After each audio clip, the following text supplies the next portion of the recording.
Hello, friends. Cowboy Joe Boo here with the Joe Boo Report. And of course, it's First Take Dallas Cowboys. That's right, First Take Dallas Cowboys. Because no matter what's going on, they're always talking about the Dallas Cowboys. Even when we're on a bye week. Well, I mean, we're playing the Cleveland Browns, so that kind of is a bye week. They're still talking about us.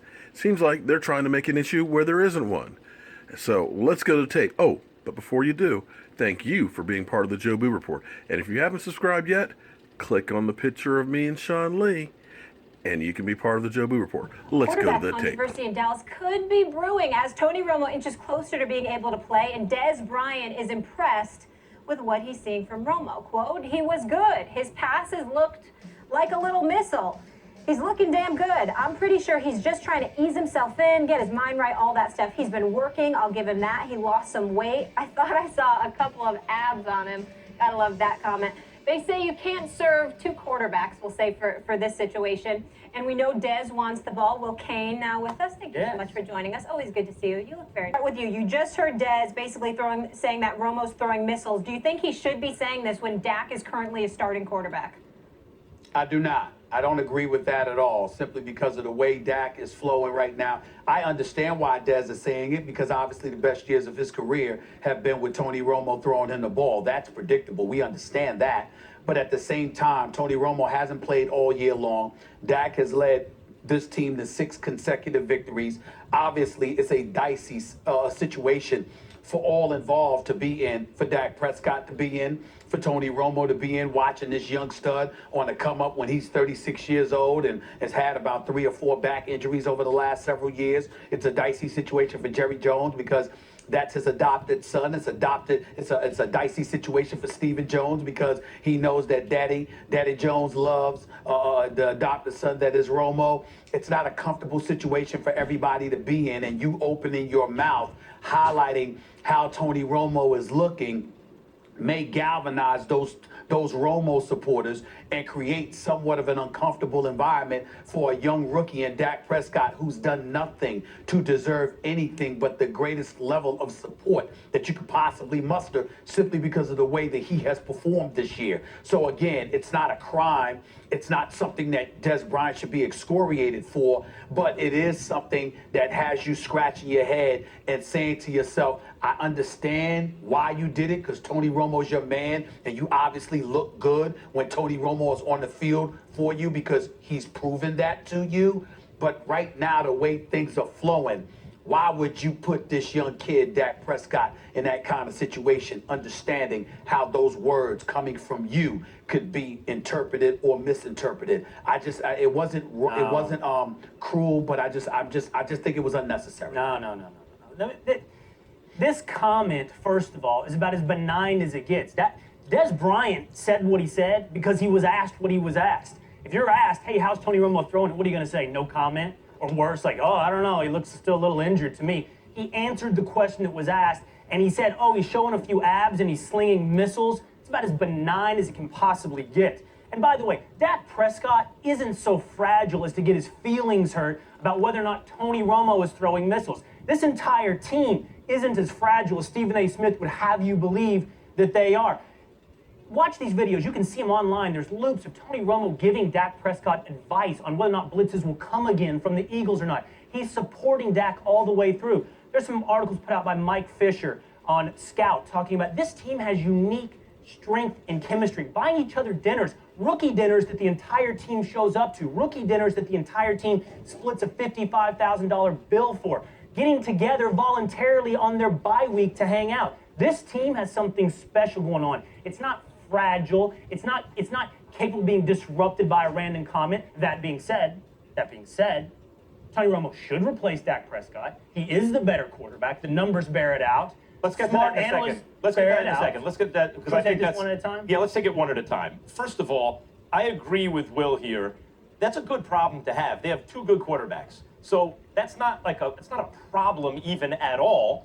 The only issue is, remember, this is a team that needed a backup quarterback last year, sunk their season. I actually thought that they were a Super Bowl contender going into last season. Then they lost their quarterback. They had no one who could even tread water. Now they got a backup. The question is the identity of the backup. That's really what it is, what we're dealing with here. And the history of the NFL tells you, as long as the guy who's in there is winning, it's going to be his job until he starts losing. That's just the way it works. It worked that way for everyone. Kurt Warner, I always bring up, even when he was a reigning MVP, everyone, or an MVP in the recent past, everyone. If you look at what Dez said when asked, do you think Romo should start? Me and him, we good, but I don't know. It's a team game. In other words, why did Dez say what he said? But other than the fact that he was asked a direct question, because he needs to know to let his guy know. It's a personal relationship thing. His guy, Tony Romo, you're my man. I got you. I'm going to let everyone know how great I think you are. That's very different than going out and calling for your guy or doing something in the press that starts an argument about who should be starting. When push came to shove and he was asked, he laid back, said it's a team game. That's code word for if we're winning, everyone knows how this goes. It's going to be Dak. You know, I think you have to stop thinking about this Dallas Cowboys quarterback situation as though it's the New England Patriots revisited, as though it's Bledsoe and Brady revisited. It's possible we're looking at an unprecedented situation where a team has two quarterbacks that they can win with. And I would predict that come December, after the Dallas Cowboys have secured the NFC East, after their playoff path is clear, at the point at which you need to prepare for better defenses, the Minnesota Vikings in the playoffs perhaps, better defenses like the Seattle Seahawks, they're going to need a quarterback to step in like a closer in baseball and be able to throw for 400 yards. And that will be Tony Romo. It's possible you see two quarterbacks for the Cowboys this year play very, very well. And at some point, Tony Romo will be on the field. And he will be the better quarterback for that situation. Well, you know when he'd be on the field? Time. You know when he would be on the field? I looked at this carefully. Given that they're 6-1 now, he said, well, what are you going to do if they're 6-1? Well, he buys himself some time. How much time? They're at the Browns. Let's call that a win. So you ain't replacing Dak, who, by the way, is could be third. A trap game. It could be, but he's third in the league in points added. Third in the league in points added. Like it's not just in a mirage. He's a really good player. If they beat the Browns, whether or not it's a trap game, they'll be favored. Then they go to the Steelers. Then they get the Ravens at home. They'd have to lose 2 of those games. And Dak would have to play substandard in order for Romo to see the field at earliest week 12 at home against Washington. That's the earliest, and only if they lose a couple of those games. I think it goes the other way as well, Max. If they win enough, you see Tony Romo. Oh. I think both of y'all are getting a bit too scientific with this. That's predictable. Here's the deal. 3 previous seasons before last year, Dez Bryant had over 1,000 receiving yards. Tony Romo was his quarterback, and obviously that 12-4 season when the catch that wasn't a catch that should have been a catch in Green Bay is something everyone still laments in Cowboy Nation. The flip side is that Dez Bryant got hurt early last year. He missed 7 games, but essentially it was damn near the entire season because he was never healthy, and on top of it all, Tony Romo wasn't there. That's why he only had 401 receiving yards. And then this year, he's only played 4 games this year, and he's at 263. So you have to look at the agenda per se. He's a wide receiver. To some degree, he can be divish. For lack of a better word, he wants the ball. He wants an opportunity to shine. And when you look at a guy like Tony Romo who would facilitate that, we can understand where Dez Bryant is coming from. The problem with it is that in the best interest of the team? And I'm only saying that, Will, to literally throw that question at you. In all seriousness, regardless of what you think about Romo, the way things are flowing right now, and there's something to be said for chemistry and cohesion and how things are flowing in the moment. Whether you say something or whatever the case may be, no matter how benign it may appear, as a reporter for over 20 years, I can assure you there have been situations that appeared so benign just because of a quote. And then we would find out later on that it wasn't absorbed that way. And when you're dealing with divas, you can never summarily dismiss something as benign. I'm here to tell you that right now, Will, because there's usually more to it than that. And that's why I think that you should take Dez's comments. Again, he wasn't being malicious or he didn't have malintent. But the bottom line is, was it wise for him to say something like that in this particular moment? You've got to at least ask that question because of the position he plays and the agenda that probably came attached to those words. But you're making that analysis respectfully through 20 years of reporting and knowing some divas and seeing previous quarterback controversy situations. And what I'm telling you is this isn't the situations you've seen in the past. There's no evidence that Dak Prescott is a diva that gets his feelings hurt if Dez Bryant... No, I'm talking about Dez. No, I'm talking about Dez. Well, but Dez, we're worried about Dez's feelings here? The question is whether or not Dez's comments disrupt the two quarterbacks playing for the Dallas Cowboys. And I'm telling you, it's not going to disrupt it. There's no evidence that these two, Tony Romo and Dak Prescott, are in some kind of at their throats. One guy has to lose for the other guy to Only win one type job, of Will. competition. There's one job. I mean, it comes down to it. There's one quarterback job. They both are competitive guys. They can help each other all they want, but in the end, it does come down to that. They're going to have to make a decision who's the starter, who's the backup. Max and Will, you got to consider this too. Yesterday, Max, was it yesterday or the day before, we were talking about Terrell Owens, okay?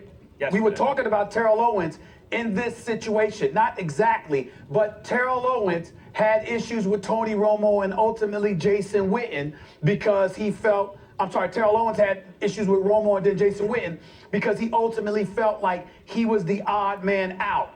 And they were prioritizing taking care of one another instead of looking out for him and making sure he got the ball and he was a game changer, so he wanted certain things. What I'm saying to you is when you're talking anything that involves a wide receiver, Will, is a delicate situation that you can never just look at and summarily dismiss. Because if you're out on the field, yeah, Dak Prescott may not be fragile and he may not be fazed by that, but who's to say that Dez Bryant won't go back out on the field and when he's not getting the ball enough, he can't potentially become problematic because he's not satisfied with what Dak is doing when it comes to him. I think that's an interesting argument because I think it undercuts one of the arguments that many people make for keeping Dak in the game. The idea that Dak has the locker room. Well, if Dez is asking for Tony, if Dez wants Tony, and it's reasonable to assume Dez would perform better with Tony, that would kind of undercut the idea that the locker room is all for Dak. This debate boils down to this. On one hand, you got people like yourself arguing for chemistry and flowing, whatever that is. On the other hand, you got analysts saying Dak Prescott is leaving a lot on the field. Touchdown passes, 20-yard passes. And my rebuttal to you, and the reason why I'm in this camp, that Tony Romo would perform better with the Cowboys than Dak is because I don't believe a guy that's been in that locker room for 10 years, that's been playing with Jason Witten and Dez Bryant and all these guys for all these years, disrupts chemistry. I don't think he's lost that locker room. I think that locker room would be just happy with Tony Romo as well. If it ain't broke, I'll don't leave fix it it. at The that, history of the but league. I'll leave it at that. I'll leave it at that, but I will tell you, the brothers understand what flowing is, Will. I won't hold that against you. I do too. The words you use so that you're never held accountable for actual facts. All right, let's move on here. We have another player who isn't afraid to say what's on his mind and